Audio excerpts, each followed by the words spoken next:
The door to Lucy's office creaked open, a sound that echoed like thunder in my ears. I wasn't prepared for what I was about to hear. The office was familiar, yet a palpable tension hung in the air, as if all the oxygen had been sucked out of the room. Lucy sat at her desk, her dark brown eyes mirroring my own apprehension. I had always trusted her. She was the only one who knew the intricacies of my trust fund and my deepest secrets. Yet, in that moment, I knew a storm was brewing. "Clara, we need to talk."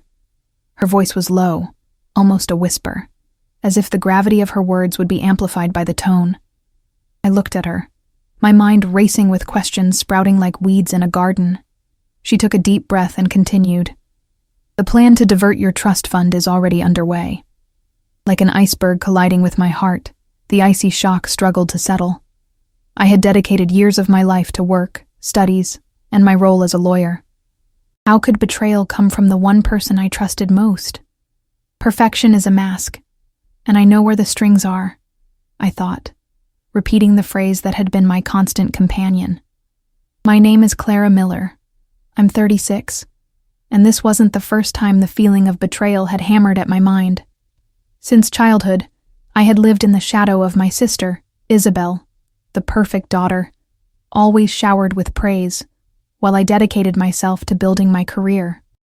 What shocked me even more was the clarity with which everything became apparent, like a kaleidoscope of memories coalescing into a frightening pattern.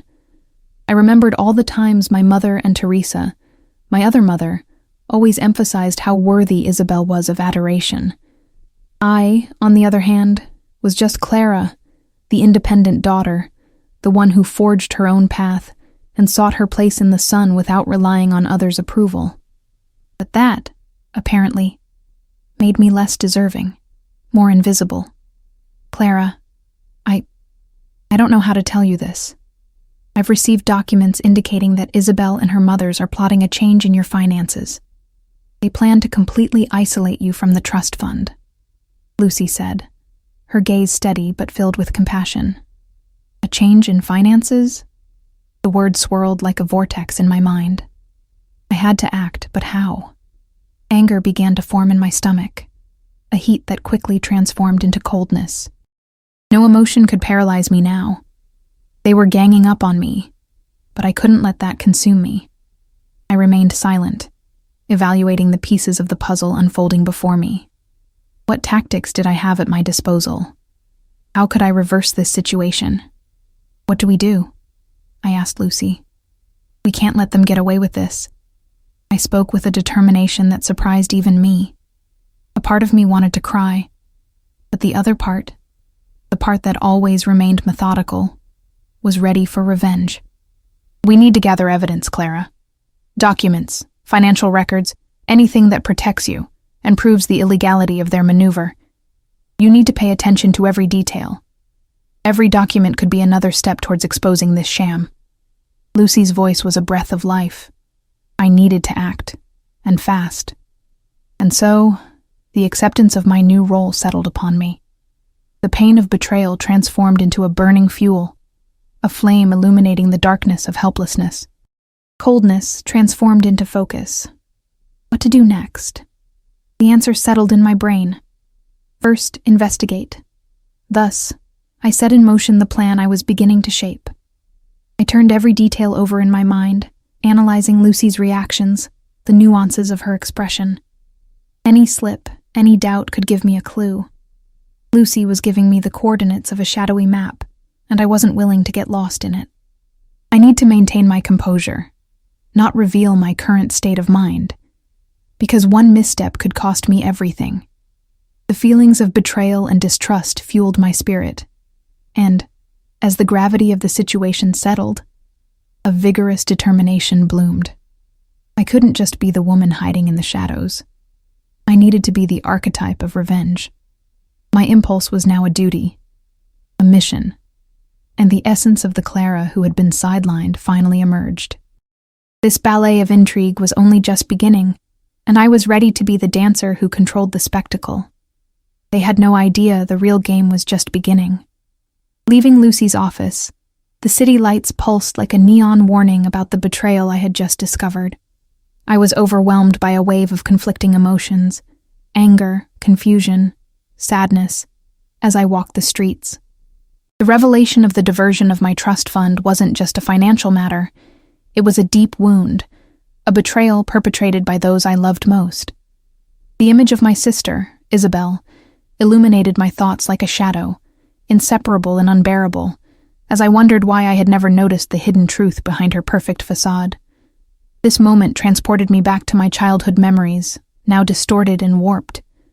I remember a sunny day, a typical Saturday in spring, with colorful flowers blooming in the garden. Isabel was dressed in a beautiful pink dress, while I wore simple shorts and a t-shirt.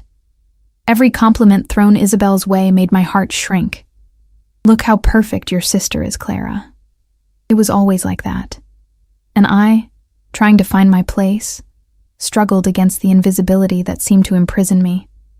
Isabel's smile was a sun that illuminated every face around her, while my own playful spirit withered in its own shadow. Throughout my childhood, this dynamic only intensified. During school competitions, Isabel was always on stage, receiving accolades as if every achievement was destined solely for her. Once, during my dance recital, I forgot the choreography. Despite improvising, I only received disappointed glances. Isabel, on the other hand, was adored for her performance. Frustration gnawed at me, and the need to compare myself to her was always a burden. It was as if, with every compliment Isabel received, I was being condemned to insignificance. And so, the sisterly relationship transformed into an emotional battlefield, where my heart was constantly in conflict. The perception that our family revolved around Isabel became more evident as time passed. On the night of my law school graduation, while my parents praised Isabel for her perfect composure, I only wished someone would notice how hard I had worked to get there. But that was a distant dream. In truth, we were all puppets under our parents' demanding gaze and unrealistic expectations. And in this confusion of emotions, I realized that my decision to pursue a career in law was a quest for the approval I had never received. There was a deep desire to be recognized, to tell my own story, and law seemed like the clearest path to do so. My work was my form of resistance, a blessing and a curse, as I struggled to find my worth amidst my sister's shadow. There was always something unsettling about family gatherings. I remember our mother's 30th birthday celebration. Isabel was dazzling, in a gala gown that seemed designed especially for her. Compliments flooded the room while I found myself in a corner, a champagne glass in hand, lost and invisible. The crowd revolved around the admiration for her. "Clara, you need to try harder to be like your sister," our mother said, her gaze unwavering. It was a critique disguised as concern, and I listened intently, the pain tightening my chest, as if the flowers in my own garden were wilting once more, suffocated by Isabel's exuberance. That didn't just signify the loss of an award. It signified an invisible hierarchy in our family. I knew, subconsciously, that I needed to fight to exist. Isabel had become not just a rival, but the barrier between me and my parents' genuine love. Thus, the pressure became increasingly unbearable, fueling the desire to one day leave them behind. The day I finally decided to do so was approaching. With my family's betrayal unfolding before my eyes, I prepared to use this opposition as a catalyst. Anger grew inside me like a storm about to break. There was more than just finances at stake. There were years of disrespect, neglect, and frustration. What could have been a mere financial setback had now become a challenge to my very survival. Arriving home, I reflected on what I needed to do. The old briefcase where I kept documents and records, a prison of moral and emotional wounds, was placed on the table. The yellowed paper contained years of notes and information that could be crucial. That's where I had to start. I began organizing, flipping through the pages with renewed focus and a racing heart, determined to execute a plan that would not only reverse the financial injustice, but expose the mask of perfection that Isabel and my mother had built. Slowly, the memories transformed into fuel. Drafts of past cases, documentary evidence, and a vision I had never before believed I could achieve. This is what I needed. Every document, every image that could connect Isabel and my mother to the plan they were developing.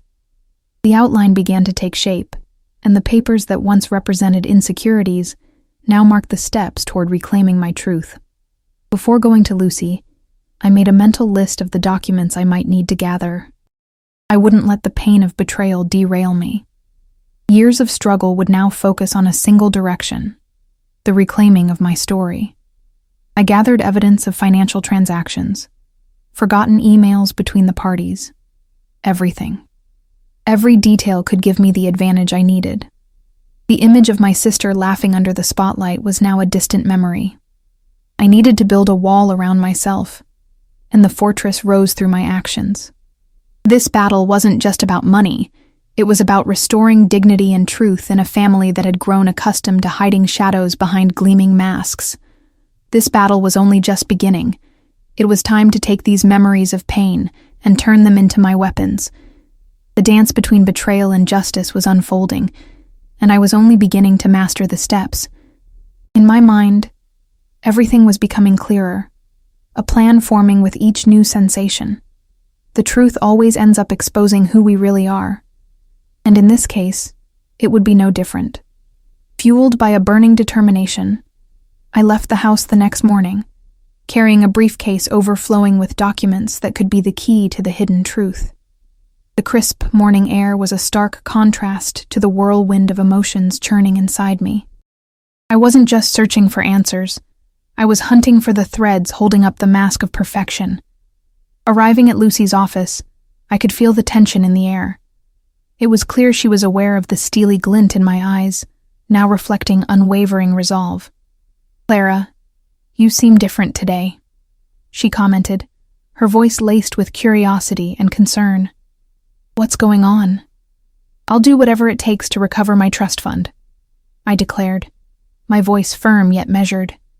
"Hand over what we have and help me uncover everything about what Isabel and our mothers are plotting. They're trying to eliminate me once and for all, and I won't let that happen." Lucy nodded, her serious gaze a magnet for the fire I carried within. "We have to be careful. What you uncover could change everything. We'll start by gathering financial data. That will give us the foundation we need to discover the extent of the manipulation." We both headed towards the room's door, and the first task was to gather the necessary basic information. With the help of technology, I accessed the family's financial records, a complex world of transactions, investments, and most importantly, the trust fund that rightfully belonged to me. The uncertainties began to dissipate as we found something that fit into the puzzle. As I sifted through the data, a sense of satisfaction began to bloom within me. Each line I analyzed fell into place like pieces in a strategic game. I found a series of suspicious transactions that indicated something was being hidden, and soon I began to see patterns. There were recurring meetings between Isabel and our parents, calendar markings, and details that could only be interpreted as a deliberate attempt to seize my inheritance. "Look at this," I said to Lucy, pointing to a series of emails suggesting Isabel was in contact with a financial advisor about altering the trust fund's clauses. "They're fully involved in a scheme to push me out." Lucy examined the information, her eyebrows furrowing. "This is a good start, Clara. But we need concrete proof. The validity of all this will depend on what we can present. We can obtain a subpoena to access the commission agreements and trust fund clauses." Adrenaline surged through me at the words, subpoena. It was a term I was well acquainted with, and I knew that if we gained access to those documents, everything would change. I felt like a tracker, advancing on the trail of the footprints left behind. One step, then another. The resolution made my blood boil. I wasn't going to let Isabel treat me like a stranger in my own home. The next few hours were a frantic flurry of meetings, phone calls, and evidence organization. With each contact with Lucy, my confidence grew. As we delved deeper into the data, a certain frustration began to creep into my thoughts. These documents wouldn't be enough. They needed more depth. We needed to understand what was happening behind the scenes. We need more information about the lawyer they hired. And what about the investor?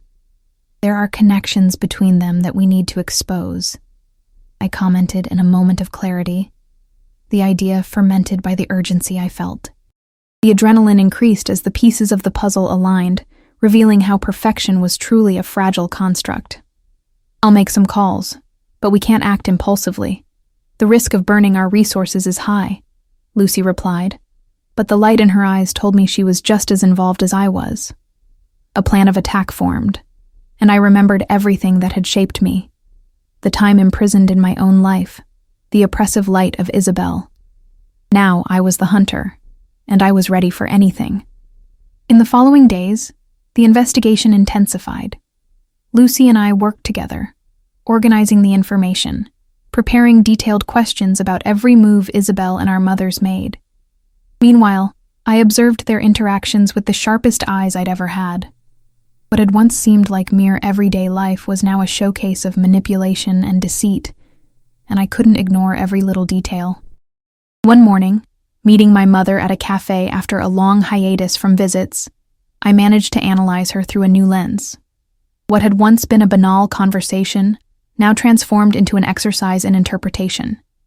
She spoke of Isabel with a pride that wounded me, as if I didn't exist in that space. The way she mentioned a new investment Isabel was about to make made my heart race. That, without a doubt, was related to what I had discovered. "Honey, you should get closer to your sister. She's really doing great work," my mother said with a gleam in her eyes I had never appreciated before. And I looked at her, the cloak of pain falling over my shoulders. "I think I need to focus on my own path," was all I could manage to answer, keeping my voice steady. In that conversation, a seed of doubt and distrust began to bloom. It was clear that the repulsion I felt for the way my mother and Isabel conspired against me was solidifying into a barrier far stronger than I thought I could bear. The betrayal wasn't merely about the money. It was a breaking of bonds that I would never be able to restore, even if Isabel's charade of perfection crumbled into evidence. I went home after that conversation with a growing sense of urgency and clarity. It was now or never. All the data we'd gathered pushed me to a turning point. I was certain I would move to the next stage of my investigation, and that Lucy would be crucial to this journey. I wasn't just going to recover the trust fund. I was going to reclaim my life and control over who I am. Deciding this in my mind unleashed a wave of courage and strength. I was about to embark on a path that would not only challenge Isabel and our mothers, but that would protect me from the masquerade of perfection that had suffocated me my entire life. The truth was still out there, and I was the most prepared person to reveal it. The following days became a race against time, a mental marathon where focus on the truth was vital. I was finally determined to confront the law and its intricate web of deceit. Working alongside Lucy entangled us in a cycle of discoveries and evidence. Each record and email we reviewed revealed not only dubious transactions, but also connections between Isabel and Victor Salgado that made it clear that the betrayal not only involved the family, but extended into the realm of illicit business. I waited for a moment of weakness to present itself, and then realized that was my goal, to unravel the deception my sister was sinking into. A crucial aspect of the investigation was revealing Victor's true character, the man who manipulated the finances and feelings of innocent people. He wasn't just an investor. He was a predator in disguise, an operator who lured his prey into a dead end. Victor's history was especially revealing. Evidence from past lawsuits revealed a pattern of embezzlement and investor manipulation. The information we obtained through mutual contacts supported my intuition. Victor proved to be a skilled deceiver, able to inspire trust while concealing his true intentions. I realized my journey wasn't just about recovering what was mine. It was a battle for dignity and justice. If we can expose this, you not only recover the fund, but you also make them pay for everything they've done, Lucy commented, moving towards a more robust plan. We need to ensure your defense is solid. Approaching the investigations carefully is crucial. Let's be frank. I was tired of being camouflaged in Isabel's shadow. Every presentation, every meeting she was involved in, became a decoration that covered my feelings of powerlessness. It was time for me to have an honest dialogue, and the idea of dismantling her power structure excited me. At each social gathering, that pain transformed into fuel, increasing the flame of indignation within me. That afternoon, as Lucy and I analyzed documents, an idea emerged. Perhaps the best way to catch Isabel and Victor was to use their own strategies against them. If they were plotting something scandalous, perhaps we could manipulate the conversation and expose their intentions. With this in mind, I decided I needed to find a way to infiltrate them, even temporarily. I communicated my intention to Lucy to attend a meeting where Isabel and Victor would be present. The proposal was created, the plan activated, like a strategic exercise unfolding before me. We need to convince them we're allies, even if only for a moment. You can be the one who brings the ideas and contributions, Clara, Lucy said, reflection appearing in her eyes. Your sister trusts you. You need to make them believe you're on their side. On the night of the meeting, I sought to maintain a confident demeanor. The event was a networking gathering where Victor would potentially present new projects to investors and clients. The options were well articulated, and I was determined to iterate on them. When I arrived at the venue, the atmosphere was vibrant and bustling. Voices mingled in whispers of negotiations and proposals, but I quickly made it a point to hone my gaze on the center of attention. Isabel was receiving compliments from several people, exuding a confidence that provoked a mixture of admiration and disgust in me. Clara, so glad you could make it, Isabel exclaimed, an almost genuine smile spreading across her face. There was something comforting in the way she was surrounded by applause from others, but I didn't let it overshadow my purpose.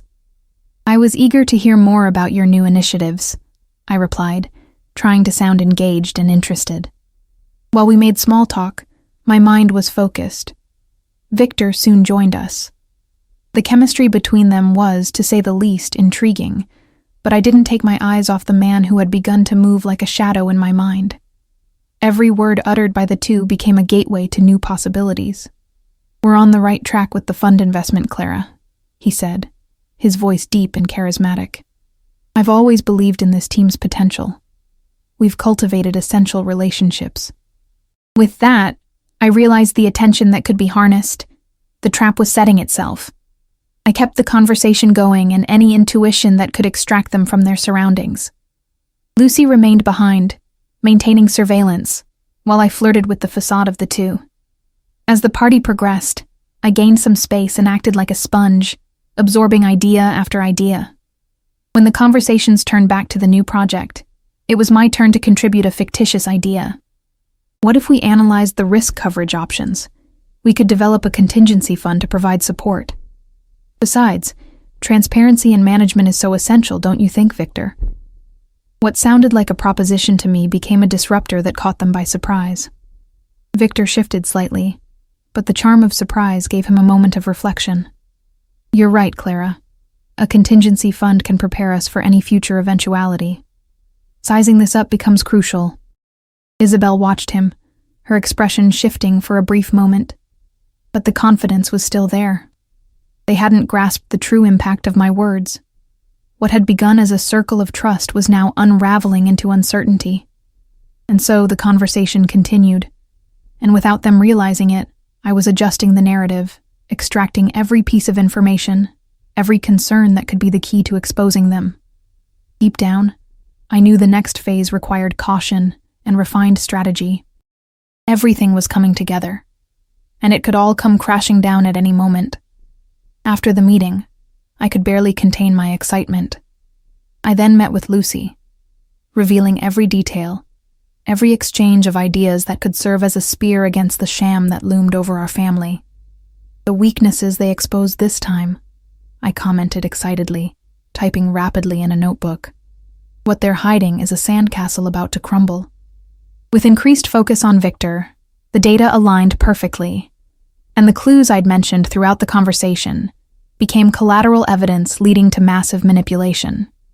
For every detail that linked Isabel, there was another piece of the puzzle I could grasp. Their vulnerability was more apparent than I'd imagined. They would become the flesh and bone, and I was determined to be the blade that would cut through this scenario. We carefully planned our next move. I felt the battle taking shape. It was no longer just everything on the line, but a true arsenal we'd built along the way. The mental pressure wove its own dynamic, a growing tension as the exposure of Isabel and Victor became inevitable. When the moment of truth finally arrived, not only would the lie crumble, but the construction of a new identity would also rise. Not just for me, but for all the women who, like me, had been forced to live in the shadow of perfection. In that room, the truth danced around us, each step I took bringing me closer to victory.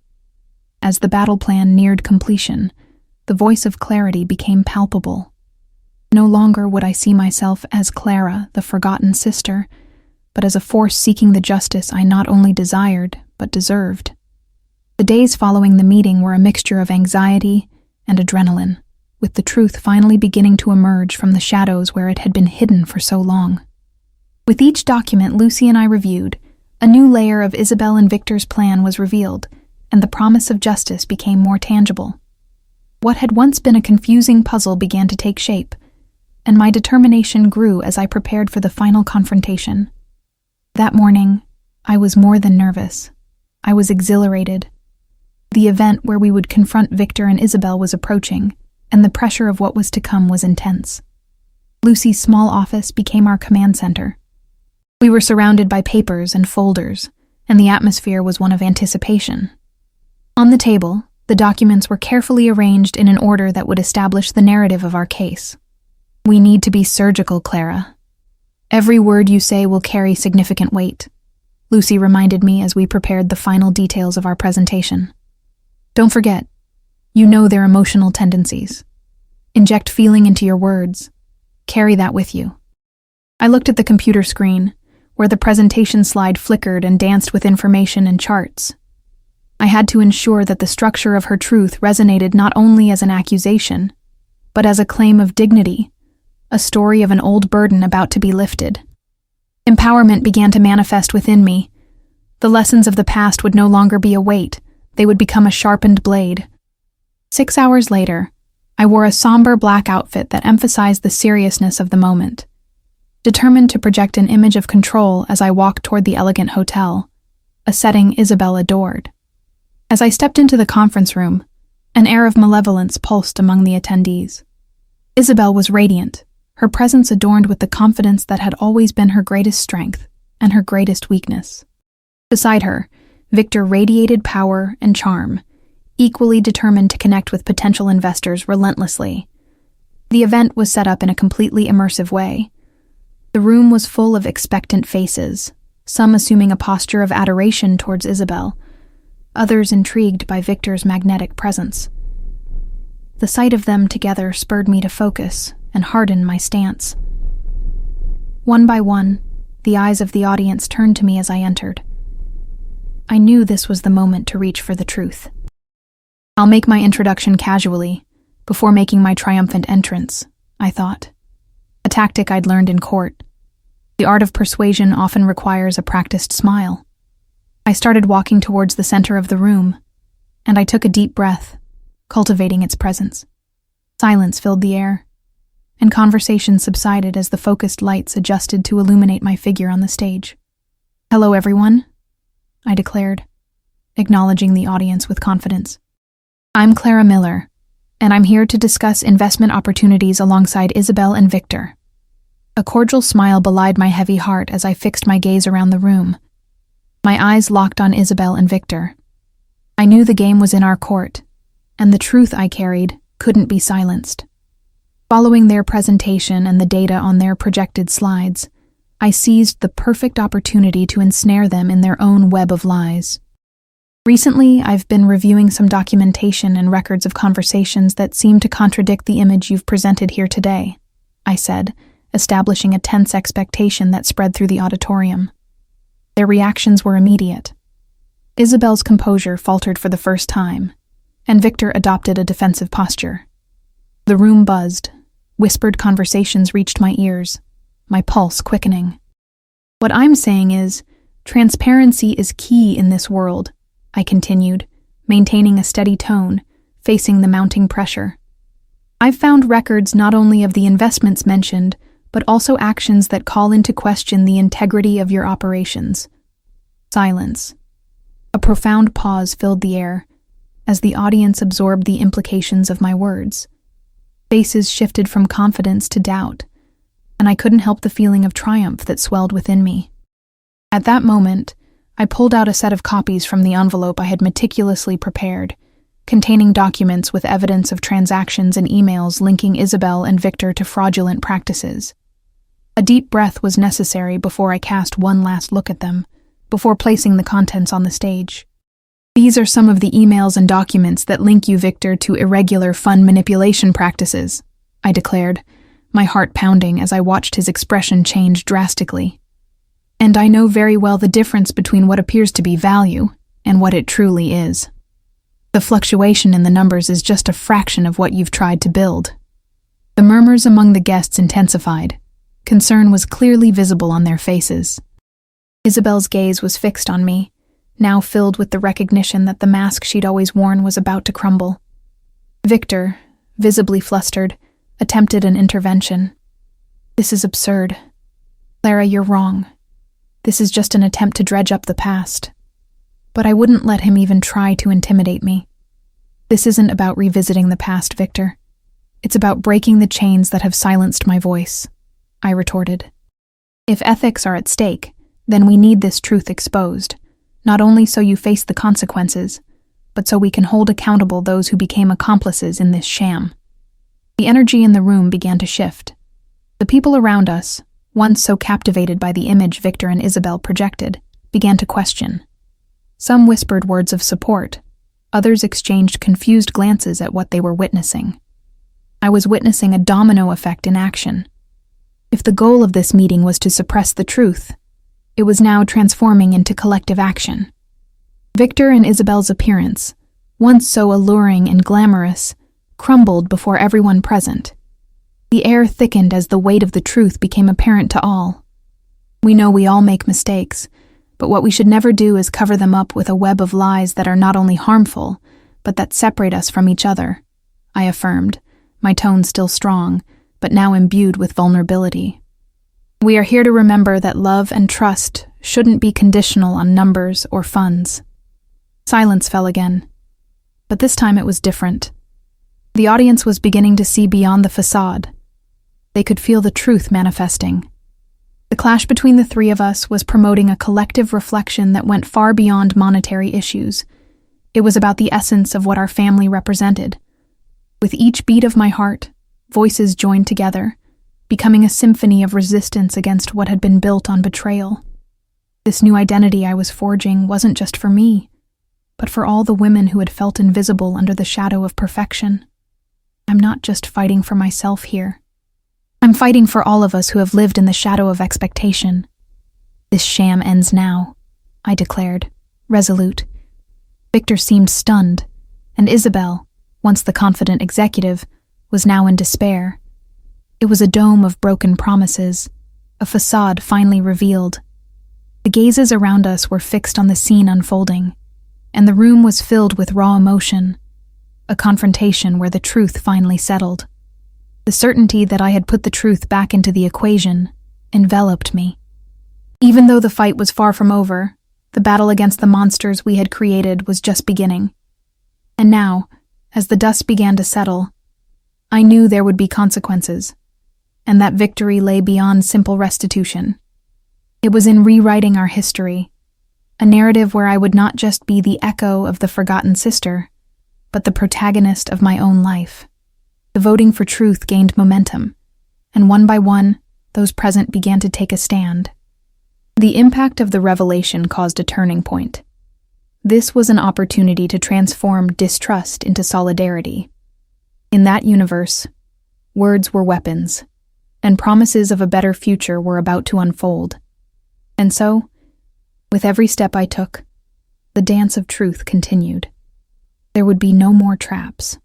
The light would finally shine on our reality, and I was ready to shine with it. The atmosphere in the room drastically shifted after the scheme's revelation. What began as a prestigious event quickly transformed into a courtroom where every word I uttered carried monumental weight. The nervousness of those present was palpable, and expressions of disbelief began to mix with signs of support for my cause. What was once a platform for Isabel and Victor's prestige had become a space for truth to bloom. Taking a deep breath, I realized the wall I had built of fear and insecurity was beginning to crumble. I had taken a stand. Now, more than just the recovery of my trust fund, it was about exposing the betrayals that had destroyed not only my trust, but the very essence of our family. If we don't act now, we will all suffer the consequences of our complacency, I said, addressing the assembled crowd. What's at stake isn't just capital, but our principles and our identities. We cannot continue to ignore what's unfolding before us. Manipulation may be tempting, but what truly matters is the truth that will lead us to a brighter tomorrow. The auditorium began to buzz with heads nodding in agreement. The expressions of distrust toward Isabel and Victor became more evident. Turning to them, I looked deep into their eyes, feeling a chill down my spine, but determined to continue. You have a chance to clarify and restore our honor. Turn to the truth before this sham consumes you.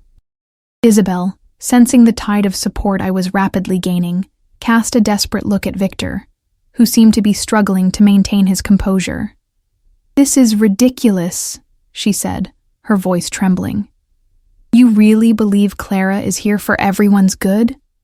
All she wants is to destroy everything we've built."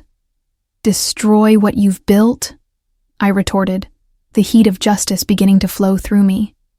"What you and Victor have built isn't a legacy, but a house of cards propped up on lies. All I'm doing is exposing the truth."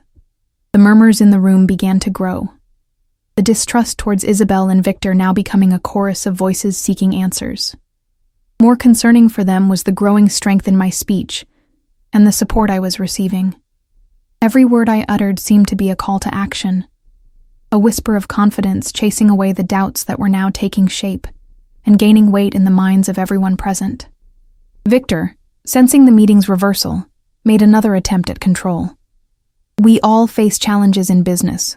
What Clara is doing is just trying to discredit a promising project." Hearing his desperation turn desperate, I turned to the audience. Only a destructive project can be promoted like this. Someone who doesn't care about manipulating relationships and finances deserves nothing but exposure. A wave of agreement washed over the room. The weight of truth was palpable. The looks were now not only crossed, but again affirmative of support. Every word I uttered dissipated the control Victor and Isabel were trying to maintain. At that moment, I decided it was time to unleash my next weapon. I had prepared for this, and I knew I needed to bring to light the evidence that would validate what I had stated. I took an envelope from my bag, containing copies of documents and emails that evidenced the transactions and conversations between Isabel and Victor. "These documents," I continued, as I distributed the papers among the guests, "not only show the manipulation of funds, but also reveal the intentions behind the decisions made over the past few months. Everyone here needs to understand the truth about how the fight for ambition can lead to dark paths." Faces began to change, and disbelief was etched onto expressions. The reading of the pages brought not just numbers, but a story of dishonesty and betrayal. Isabel's features turned pale as the murmur grew in intensity. "It's clear you've not only exposed our finances, but also the trust this audience has placed in you," I said. "The promises that were made while deflecting the truth are unacceptable." Despair took over Isabel and Victor's faces. The audacious effort to hide the truth was beginning to crumble with the revelations that were coming to light. The murmur in the room began to transform into a clamor for justice. "We must unite and demand an independent investigation. This needs to be reported. We can't continue like this," declared an investor standing up. Her determined gaze reflected the truth that was being exposed there. There was a charged energy in the air, where the lie was being stripped of its garments. The emotional weight we all carried had spread, creating a current of solidarity where truth began to challenge silence. Desperate, Victor made a final attempt to restore his position. "This is simply an attempt to sabotage businesses with incredible potential. We won't allow Clara's crazy ideas to compromise our vision." But the confidence that had once radiated from him faded like an echo, and new voices began to rise against what he had built. "Enough! Enough manipulations!" shouted a colleague, and others began to join in. Feeling the tide of the event shifting towards what demanded integrity, I felt a surge of hope. I knew my struggle wasn't just individual, but collective. Together, we were rewriting our history, truth beginning to prevail over betrayal. Victor and Isabel realized they were surrounded. There was no way out. The windows that had once been directed at them were now open, exposing their true colors. The power they had forged became its own undoing, and the foundations of their legacy were crumbling before their eyes. While the audience erupted in support, an idea permeated my mind. This wasn't just a battle for my trust fund, but for a new understanding of family, honor, and courage. The shadow of expectations no longer oppressed me. I lifted my head, ready to shine. The commotion around us began to dissipate slowly as emotions subsided. Evidence of how long we'd been silenced hung heavy in the air. Everyone there was part of what would emerge in response to the revelations. The uproar finally gave way to a collective understanding. Support began to grow, and the fight became one not just for the auditorium, but for all women who had felt invisible under the shadow of perfection. In this moment, the truth could finally be sung, and the light around us would begin to shine. The courage that had finally emerged was ready to be celebrated. Whatever came next wouldn't just wound the stabilized form of our relationship, but become a new path forward. The room began to empty, but my determination was only beginning to explode. The truth had resurfaced, and I was here to claim what was mine. Not just for myself, but for all of us. And as I left that auditorium, I would be back where it made the most sense. As Clara, finally taking her place, a protagonist in my own life, and an ally in the fight of others. As I left the auditorium, adrenaline pulsed through me, a mix of relief and empowerment. The voices of support echoed in my mind, amplifying my determination to keep fighting. What had once been a menacing shadow now transformed into a light, revealing a path of truth and hope. In the days that followed, the impact of the confrontation became evident. The media began to cover the scandal, and the revelations about Victor's dealings became the focus of discussions. People from all walks of life began to mobilize, and accounts from other women who had faced manipulation began to surface. The truth burned like a lit candle in a dark room, illuminating not only my path, but that of many others. Lucy and I met again, immersed in plans and information. The pressure on Victor is growing by the day. He's almost out of options, Lucy told me, her voice brimming with anticipation. We need to act quickly and ensure nothing remains in the shadows. Hearing this, I remembered what I had promised myself. This fight wasn't merely a battle for my trust fund, but a fight for a new understanding of what it meant to be part of an honest family. As we analyzed the information, the solidarity that had been born between us became the foundation of the strength I'd always dreamed of having. One day, determined to finally confront Isabel, I scheduled a meeting at a cafe. The air was thick with nostalgia and anticipation. Upon entering, I saw Isabel already at the table. Her expression betrayed a mixture of nervousness and reluctance. "Clara," she began, but the tone of her voice betrayed her insecurity. "We need to talk about what's happening, about you and Victor." I interrupted, my determination reflected in every word I spoke. "What you're doing isn't just dangerous, it's a betrayal of our family." Isabel hesitated, trying to find an answer, but her words failed. "You don't understand the pressure I'm under. I was trying to build something for all of us." She attempted to justify herself, but she knew there was no escape. Building a legacy on lies and manipulation isn't what our family deserves. Look what's happening. The truth is about to be exposed, and you need to understand that this not only affects you but all of us, I asserted, hoping my words would penetrate the wall of resistance she had erected. There was a pause, during which the tension rose to the boiling point. What if everything crumbles? What if this sham destroys us? Isabel revealed, her vulnerability now apparent. "If you join me, we can turn this tragedy into a new beginning. What I want is to rebuild trust between us, put the manipulation aside, and really focus on what matters, I said, trying to show that there was hope amidst the despair. Isabel was now at a crossroads. She could continue in the shadow of Victor's ambitions, or be a champion of truth. As we spoke, I slowly realized that the walls of her insecurity were beginning to crumble. There was a seed of hope, a willingness to do the right thing beginning to sprout within her. Being ready to confront this seems terrifying, but you're not alone, I continued, the words flowing from me like a mantra of encouragement. If we unite, we can confront Victor and stop all of this. We can create a new narrative. With that conversation, the tension began to dissipate, and a new dynamic was born between us. For so long, I had carried the pain of feeling invisible. But now, looking at Isabel, I realized I could rebuild not only our relationship, but the essence of what it meant to be family. When we left the cafe, there was a new understanding in our relationship. The determination to rewrite our history burned brightly in both of us. And thus, we decided it was time for an open confrontation with our mothers, a decisive step toward restoring our unity. On a day marked by a gentle breeze, we gathered in the garden of our childhood home. The space once filled with smiles now pulsed with palpable tension. We're here to talk about the hidden truths within our family, I said, the seriousness reflected in my gaze as I surveyed the surroundings. As we began to expose what had been done behind our backs, each word that left our lips became a cry for a new reality. Our mothers listened, perplexed, as we revealed the manipulations and deceptions surrounding them, causing the connection we had to become a foundation upon which to build a future.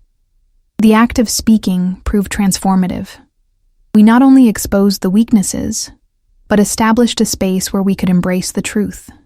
As the words unfolded, a new cycle of understanding began to emerge among us, a cycle that would place the well-being of the family above all else. Our mother's reaction was a mixture of denial and remorse. "We want what's best for you.